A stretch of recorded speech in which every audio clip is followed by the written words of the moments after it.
So the best choice here is subependymoma for this case. And let's look at some of the features that makes choice A the best answer here. There is a intraventricular mass in the lateral ventricle that's Bryan T2, Bryan flare.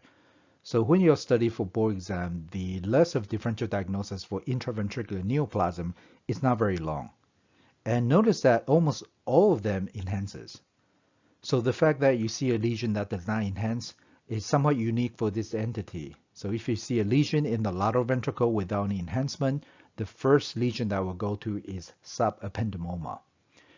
Any other choice, they enhances, and often enhance avidly, so it doesn't fit the profile.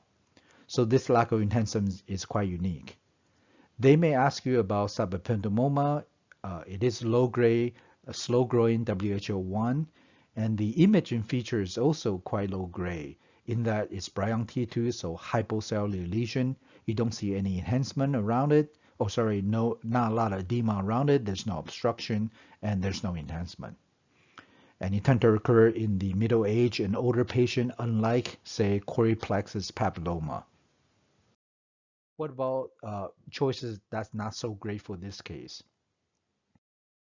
For ependymoma or the supratentorial ependymoma, unlike the infratentorial ependymoma, which tend to occur in the pediatric population and tend to occur within the fourth ventricle, the supratentorial ependymoma tend to occur either paraventricular in location or sometimes outside of the ventricle in the parenchyma, as in this biopsy-proven anaplastic ependymoma in a 42-year-old patient.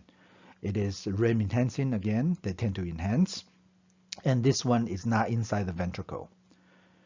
For metastasis, as well as intraventricular meningioma or choreoplexus papilloma, they all enhance quite avidly. So none of this lesion fits this profile. And also for choreoplexus papilloma, as I mentioned earlier, they are pediatric disease. So the age also doesn't quite fit.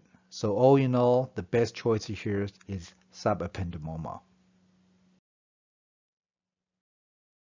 If you have any questions, please let me know. Good luck on your study. Thank you.